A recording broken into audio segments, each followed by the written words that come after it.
Buenas tardes, muchas gracias por haber venido. Esto es un homenaje a mi amigo Ángel López Soto, gran fotógrafo que lleva 20 años documentando el Himalaya y en concreto el drama del Tíbet. Nos encontramos precisamente y nos hicimos amigos cuando salió mi libro Las montañas de Buda hace ya casi 15 o 20 años. Y cuando yo vi sus fotos me di cuenta que eran el libro que yo había escrito pero en imágenes. Contaban lo mismo, el desarraigo, la desesperación, la represión y también la esperanza, por supuesto, del pueblo tibetano. Yo empecé a interesarme por el Tíbet pues un poco por capricho, la verdad. Quería saber qué era eso del budismo. Uno había leído en la infancia Tintín en el Tíbet, que a mí los tintines me marcaron mucho. Y luego, pues aquel fontanero de Londres que se hizo llamar Lobsang Rampa y que contó cosas muy bien documentadas sobre el Tíbet. Todo esto me había azuzado la curiosidad, pero nada más. Entonces yo acababa de terminar de escribir un libro que era El pie de Jaipur. Estaba en la India, precisamente en Jaipur, cuando leí en un periódico inglés, en The Independent, la increíble historia de unas monjas budistas tibetanas que acababan de llegar a la India, acababan de llegar a Dharamsala, el lugar donde están los refugiados tibetanos, y contaban una historia espeluznante. Y era realmente en una historia, digamos, dramática, en una historia de acción, de aventura, se concentraba todo el drama del Tíbet.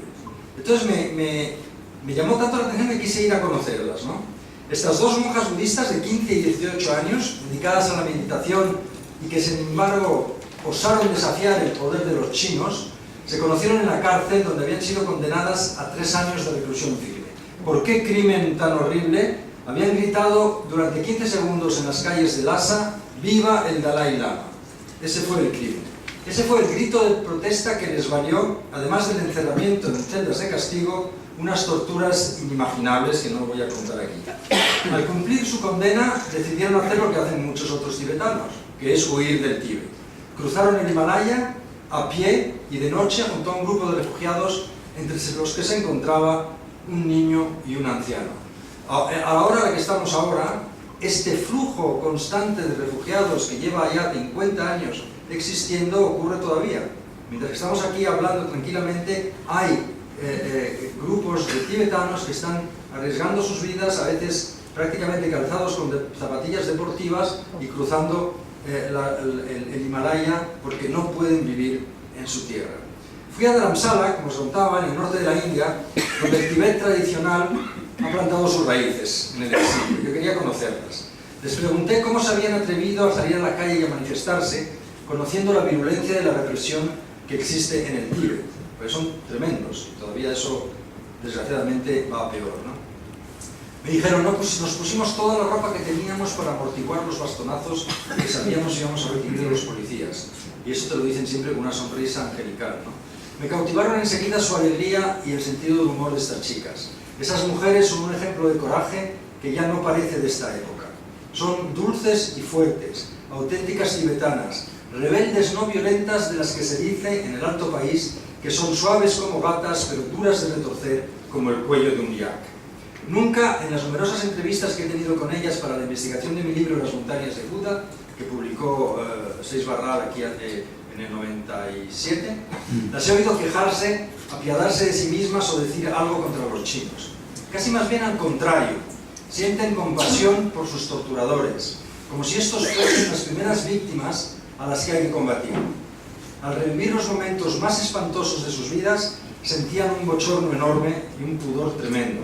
Pero me lo contaron todo, de manera pormenorizada, sin inquina ni odio, como si cada detalle fuese capital.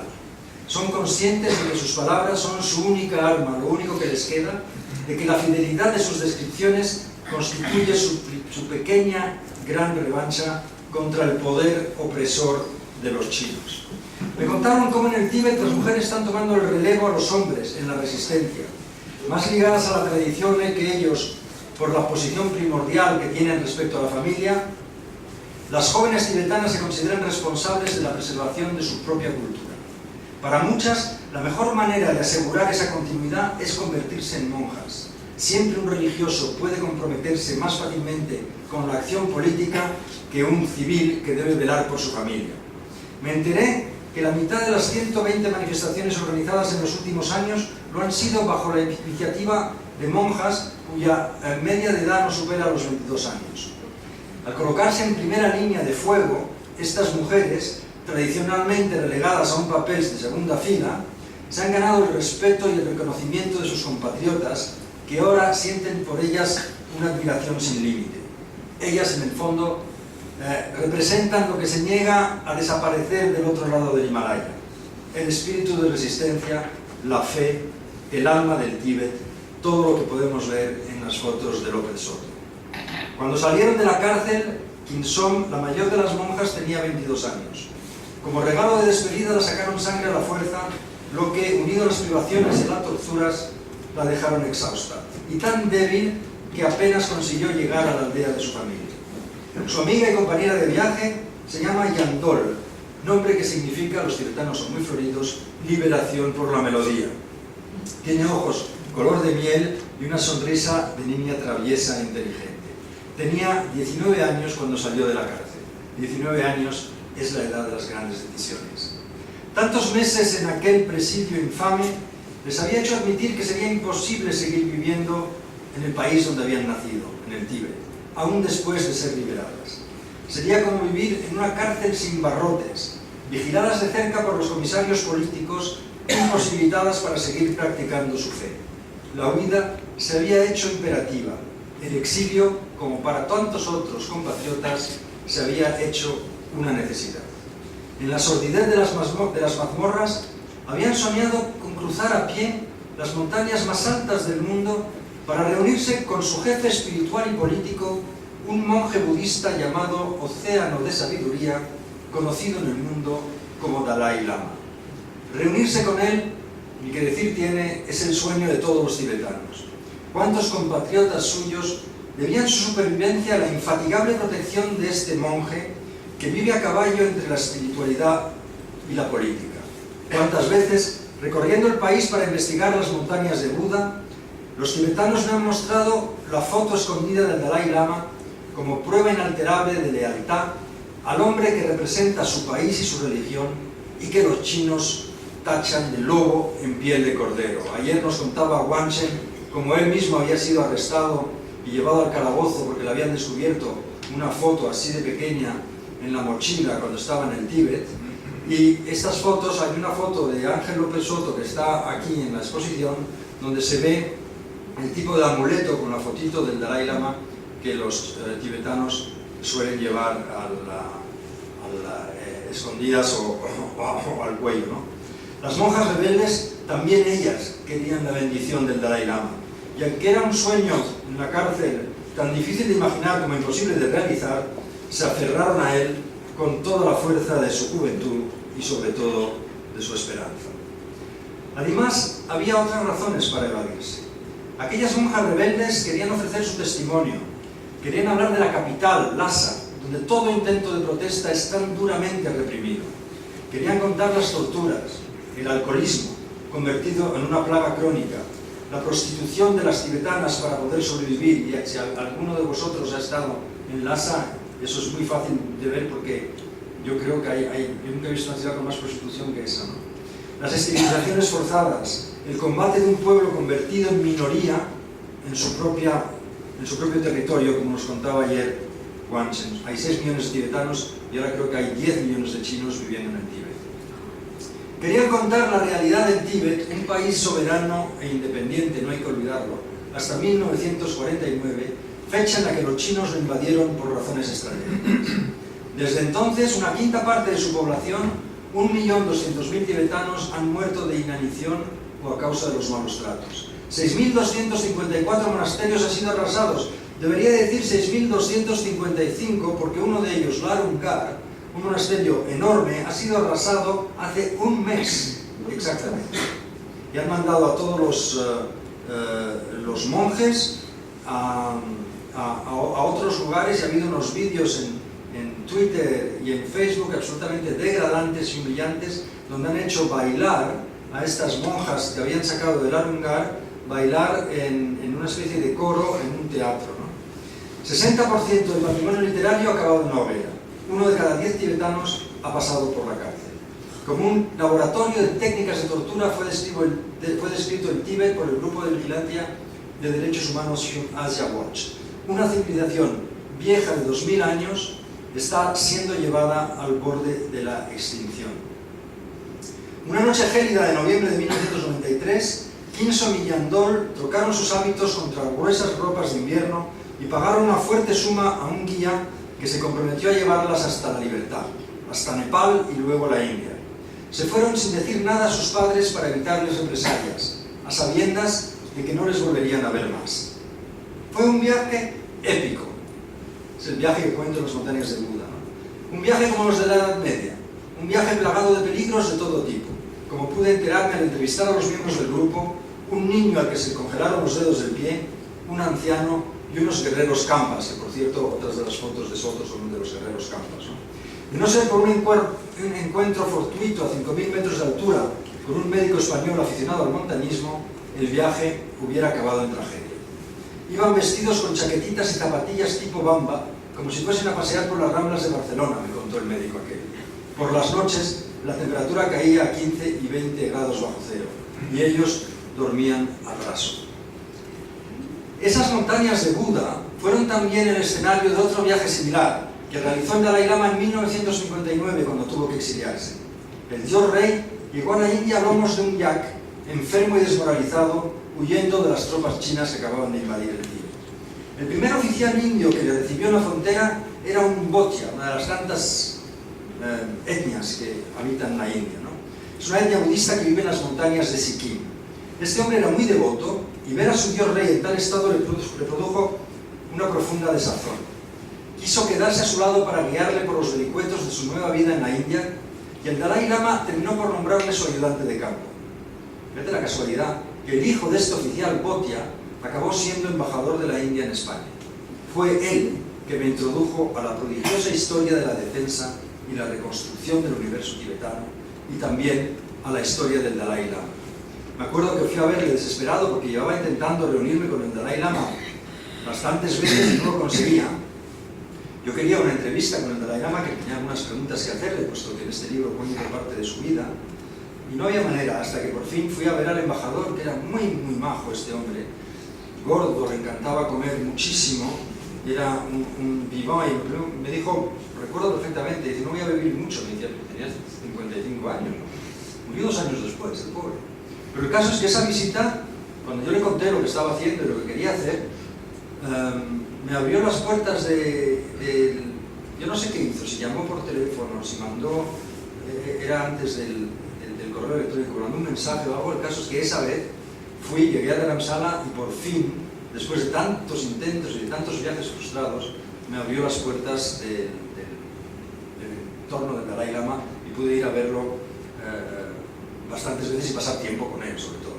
Porque este hombre, el Dalai Lama, este hombre que sueña en retirarse de los asuntos del mundo para dedicarse de lleno al estudio y a la meditación, es algo más que el líder de un pueblo. Representa en la religión tibetana el estado más alto de realización espiritual. Es lo que se llama un bodhisattva, un ser que ha alcanzado el nirvana y que ha decidido reencarnarse para ayudar a los demás seres a alcanzar la iluminación. Galardonado con el Premio Nobel de la Paz en 1989, su prestigio no ha sufrido desgaste alguno en más de 60 años de comunismo. Más bien al contrario, la ausencia ha magnificado su aura a ojos de su pueblo.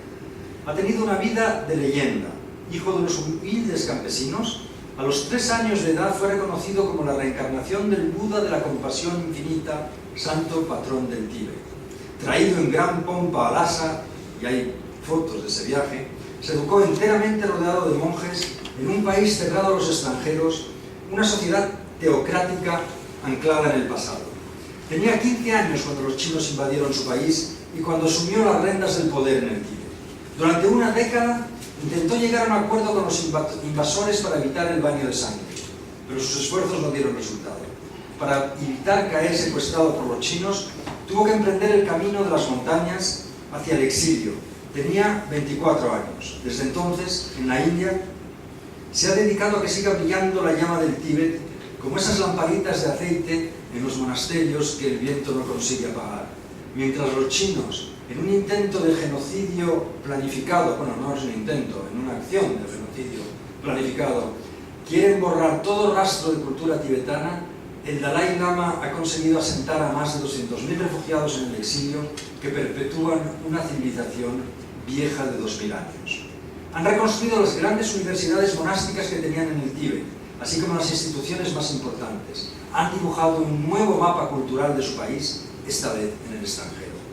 Por su fe en la no violencia, el Dalai Lama es consciente de que muchos le tildan de ingenuo.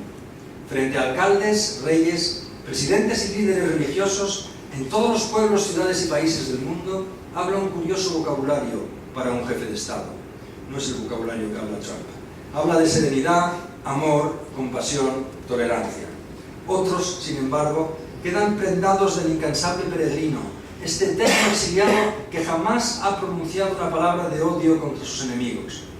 De su boca y de la de los grandes lamas y abades que lo han perdido todo en el exilio, algunos de ellos víctimas de una terrible violencia, como vemos la foto ahí de Soto, de aquel hombre que pasó tanto tiempo torturado en la cárcel, hay una foto aquí de él. Algunos de ellos nunca han salido palabras de resentimiento o de condena. Hay una anécdota extraordinaria del abad del monasterio de Namgyal, el viejo amigo del Dalai Lama. Este hombre estuvo encarcelado en 1959 y luego encerrado en un campo de concentración chino, donde permaneció 20 años hasta que pudo refugiarse en él. Con lágrimas en los ojos, al volver a ver al Dalai Lama, le contó cómo en la cárcel había corrido un gran riesgo. Intrigado, el Dalai Lama le preguntó cuál había sido ese gran peligro. Su respuesta fue inaudita y tan tibetana como sorpresiva. Había estado a punto de perder la compasión que sentía por los chinos. Hombres así son ejemplos de auténtica religión. El Dalai Lama, océano de sabiduría, señor del loto blanco, es el hombre más auténticamente modesto que he conocido. No se toma en serio, se ríe de sí mismo. Es campechano y enérgico, una curiosa mezcla de erudito y campesino. Te da unas grandes palmadas cuando te ve y te zarandea y se ríe, pero una risotada. Es lo que menos imaginas de un Buda. Desde luego, si se lo imagina levitando es muy difícil hacerse la idea. De luego, descubrió él la sencillez, desde luego, él la descubrió en el exilio, no tenía otra, ¿no? Derogó todo el fasto y el protocolo que había rodeado su vida en Lhasa y ahora reconoce que convertirse en refugiado le ha sido muy útil. Me acercó mucho más a la realidad, me contó. Tampoco tiene reparos en admitir que su política de no violencia no ha dado resultado en 60 años de invasión china. Pero no por ello está dispuesto a renunciar a sus principios, inspirados por su religión, el budismo, esencialmente una filosofía de paz. El personaje que más admira es Gandhi, un auténtico creyente en la armonía entre los hombres. Pero Gandhi tenía enfrente a un imperio inglés decadente y democrático. Al Dalai Lama le ha tocado el Partido Comunista Chino y esto es harina de otro costal. Una mueca de crispación se adueña de su rostro al hablar de la situación en el Tíbet. El asunto es muy grave, dice, aludiendo a la última invasión de los chinos, la inmigración demográfica que ha convertido a los tibetanos en minoritarios en su propia tierra. A pesar de ello, quiere ser optimista a largo plazo. Piensa que el sentimiento de amor a la libertad, inherente a todo ser humano, acabará por imponerse. Piensa que los chinos no vivirán eternamente apartados de la libertad, pero el tiempo no juega a su favor. Los chinos lo saben y esperan. En sus incontables viajes por el mundo para promover la causa de su pueblo, el Dalai Lama ha visto cómo los hombres viven en una tensión, una competición y un temor incesantes. Le parece que los hombres buscan sin reposo algo esencial, que echan de menos algo que vislumbraron y que han extraviado, algo olvidado que dé sentido a su agitación. Quizá, piensa el Dalai Lama, han perdido el contacto con su dimensión más profunda, la más agradable también y la más fecunda. Se quedan en la superficie agitada del mar sin conocer la calma sobre la que reposar. Han perdido la paz del espíritu. Si los hombres son incapaces de desarrollar la paz interior, ¿cómo soñar con la paz entre las naciones? Si el hombre se muestra incapaz de curarse a sí mismo, ¿cómo soñar con curar el mundo? con un monje católico en España, cerca de Montserrat, un monje que fui a entrevistar, ha podido comparar las riquezas de la fe cristiana y de la filosofía budista. Hermanos en la contemplación, ambos compartían una misma fuerza, la que el hombre saca de la oración, del olvido de sí mismo y de la entrega a los demás, del abandono en brazos de una divinidad que cada cual nombra a su manera. Fue la primera vez que le sorprendió tamaño sentimiento de espiritualidad en un representante del cristianismo. Cuando le preguntó cuál era el tema de sus meditaciones, el monje le contestó simplemente: el amor. También esa es la base de las meditaciones del Dalai Lama. Sin amor y compasión no hay felicidad posible, y el amor solo nace en la paz del espíritu. No basta con el desarrollo material para alcanzar la felicidad. Debe ir acompañado de un desarrollo espiritual. Esta es la base de su fe. Con los sufíes del Islam, el Dalai Lama encontró la misma infinidad del espíritu. Para él, mientras los hombres sigan maravillados ante el misterio de la vida, siempre existirá un camino. Quizás por eso, a los occidentales atraídos por el budismo, les aconseja no convertirse. Les aconseja, bueno, como a mí me lo dijo también, no te metas en esto. Para él, si cada civilización ha dado lugar a su propia religión, es porque ésta conviene mejor que la otra al carácter específico de cada pueblo. La última vez que entrevisté al Dalai Lama en su despacho, tan sencillo y austero como lo es él, me convertí en el entrevistador entrevistado. Acababa de regresar de un largo periplo por el Tíbet y el Dalai Lama quería saberlo todo. ¿Qué piensan los demás viajeros occidentales? ¿Ven lo que hay detrás de lo que los chinos les enseñan? No siempre, le contesté. Le conté que en el Tíbet los chinos hacen como los romanos. Para mostrar la extensión de su imperio han colocado mojones en el borde de la carretera que indican cifras que yo confundí con la altura. En realidad, se trata de la distancia que nos separaba de Pekín. Otros detalles chocan nada más entrar en el Tíbet. La ingente cantidad de militares y de prostitutas. Es auténticamente un país ocupado. En un pueblo a 5.000 metros de altura seguí por la noche una música que me llevó a una discoteca con luces de neón negro, espejitos brillantes y ritmo tecno. Hacía 15 grados bajo cero. Militares chinos, prostitutas y turistas bailaban desaforadamente, pero muy gracioso, al son de la SRG, como cual la cultura española viaja por el mundo. El bar ofrecía todos los alcoholes de Occidente, pero made in China. Los chinos están muy orgullosos de haber traído al Tíbet lo que ellos llaman la modernidad.